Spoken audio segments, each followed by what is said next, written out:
लो अब जरा गौर से सुनिए, क्योंकि भारत ने बांग्लादेश की एक और नाजुक नस पर सटीक वार कर दिया है।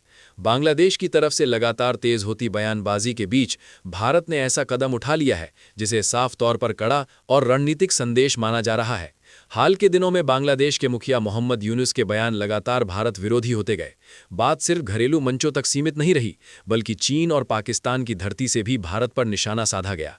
यही वजह है कि भारत सरकार ने अब बांग्लादेश को लेकर अपने रुख में निर्णायक बदलाव किया है। बीते दिन भारत की तरफ से बड़ा फैसला सामने आया। भारत ने बांग्लादेश को दी जा रही ट्रांसशिपमेंट सुविधा रद्द कर दी। इसके साथ ही बांग्लादेश को भेजे जाने वाले कपास की आपूर्ति में भी कटौती कर दी गई।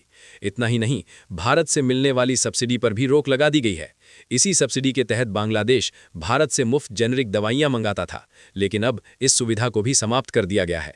और इसी कड़ी में भारत ने एक और अहम फैसला लेते हुए बांग्लादेश के लिए अपनी टायर सप्लाई सर्विस को भी स्थगित कर दिया है। जानकारों का मानना है कि अगर ऐसे कदम पहले उठाए जाते तो शायद बांग्लादेश में भारत के खिलाफ इस तरह की बयानबाजी करने का साहस ही न होता। दोस्तों, ये एक बहुत बड़ी डेवलपमेंट है। इस पूरे घटनाक्रम को समझना बेहद जरूरी है। दरअसल बांग्लादेश को ये समझने की आवश्यकता है कि उसकी आम जनता रोजमर्रा की जरूरतों के लिए बड़े पैमाने पर भारतीय उत्पादों पर निर्भर है।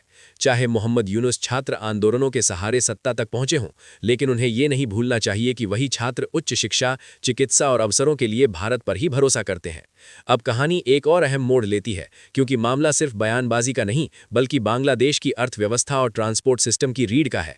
बांग्लादेश का पूरा ट्रांसपोर्ट नेटवर्क जिस आधार पर खड़ा है, वो कहीं ना कहीं भारत से जुड़ा हुआ है। दोनों देशों के बीच होने वाला अधिकांश व्यापार ट्रकों के माध्यम से होता है। बांग्लादेश के हजारों ट्रक रोज भारत के उत्तर पूर्वी राज्यों तक माल पहुंचाते हैं और वहीं से आवश्यक सामान लेकर वापस लौटते हैं। लेकिन इन ट्रकों की सबसे अहम जरूरत क्या है? टायर। और यही वो क्षेत्र है जहां बांग्लादेश लगभग पूरी तरह भारत पर निर्भर है। बांग्लादेश में इस्तेमाल होने वाले हाई परफॉर्मेंस ट्रक टायर्स का बड़ा हिस्सा भारत से आता है। खुद बांग्लादेश के पास इस स्तर की मैन्युफैक्चरिंग क्षमता नहीं है। आंकड़ों के मुताबिक बांग्लादेशी बाजार में 70 से 90% तक हाई एंड ट्रक टायर्स भारतीय कंपनियों के हैं। ये स्वाभाविक भी है, क्योंकि दुनिया की टॉप 10 टायर कंपनियों में भारत की 4 बड़ी कंपनियां शामिल हैं: एमआरएफ, अपोलो, बीकेटी और सीएट। ये कंपनियां सिर्फ घरेलू नहीं, बल्कि वैश्विक स्तर पर भी मजबूत पकड़ रखती हैं। भारत का कुल टायर निर्यात लगभग $3 बिलियन के आसपास है और लक्ष्य है कि इसे 2030 तक $5 बिलियन तक पहुंचाया जाए। यानी भारत आने वाले वर्षों में टायर निर्माण का और भी बड़ा वैश्विक केंद्र बनने की दिशा में बढ़ रहा है। दिलचस्प बात यह है कि इस सेक्टर में चीन, रूस, जर्मनी और ब्रिटेन जैसे देश भी कई मामलों में भारत से पीछे दिखाई देते हैं। कई देश अपनी गाड़ियों और ट्रकों के लिए भारतीय टायर्स पर भरोसा करते हैं। बांग्लादेश भी अब तक एमआरएफ और सीएट जैसी कंपनियों से अपनी जरूरतें पूरी करता रहा है। लेकिन हालिया घटनाओं के बाद कई भारतीय कंपनियों ने बांग्लादेश के साथ व्यापार सीमित कर दिया है। अब बांग्लादेश चाहे तो जापान या अमेरिका से टायर आयात कर सकता है, लेकिन वहां से आने वाले टायर्स की कीमत कहीं अधिक होगी। इसका सीधा असर बांग्लादेश की अर्थव्यवस्था पर पड़ेगा। यानी ये फैसला सिर्फ आर्थिक नहीं, बल्कि रणनीतिक संकेत भी है। अब सवाल उठता है कि भारत के इन फैसलों के बाद बांग्लादेश के पास विकल्प क्या है? भले ही बांग्लादेश की अर्थव्यवस्था तेजी से बढ़ती दिखे, लेकिन उसकी बुनियाद अब भी बाहरी आपूर्ति पर निर्भर है, खासकर भारत से आने वाले किफायती और भरोसेमंद सामान पर। यदि इन सप्लाई में कटौती होती है तो असर सीधा आम जनता पर पड़ेगा। ट्रक सप्लाई रुकने का असर सबसे पहले ट्रांसपोर्ट सेक्टर पर दिखेगा।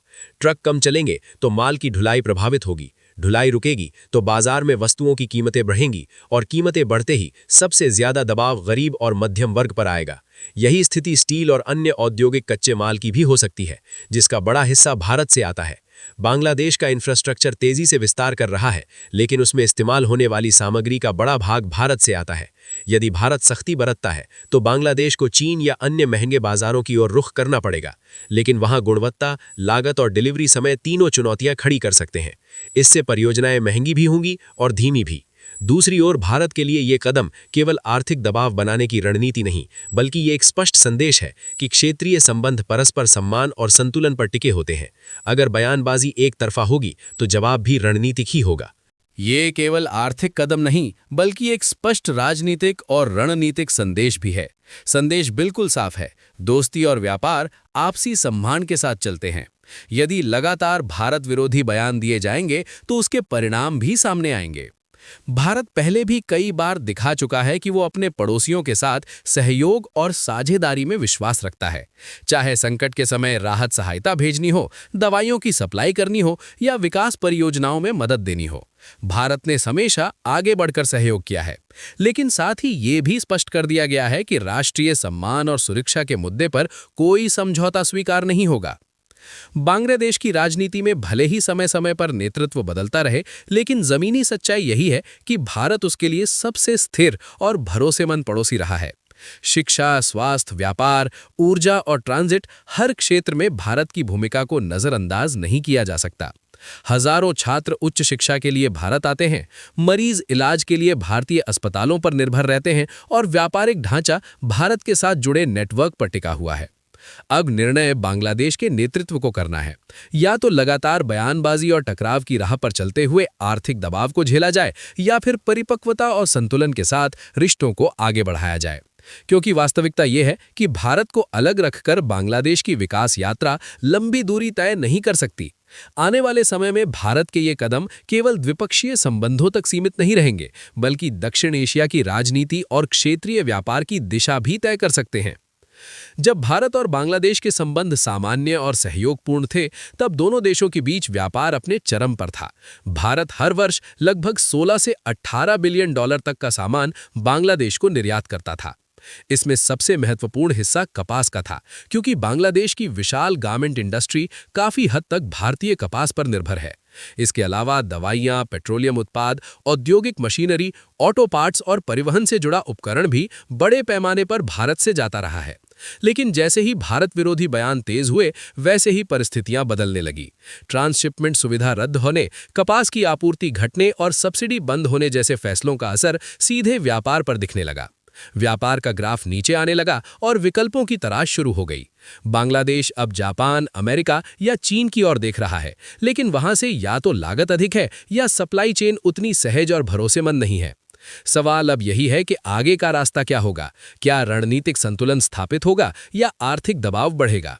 आपकी इस पूरे घटनाक्रम पर क्या राय है? क्या ऐसी परिस्थितियों में टायर जैसी अहम सप्लाई जारी रहनी चाहिए या सख्ती ही सही विकल्प है? अपनी राय कमेंट में जरूर साझा करें। अगर आपको ये जानकारी उपयोगी लगी हो तो वीडियो को लाइक करें और अपने मित्रों तक शेयर करें, ताकि वे भी इस विषय को समझ सकें। ऐसे ही और विश्लेषणात्मक और जानकारीपूर्ण वीडियो देखने के लिए चैनल को सब्सक्राइब करें और बेल आइकन को ऑल पर जरूर चुनें, ताकि आने वाली हर अपडेट आप तक समय पर पहुंचे।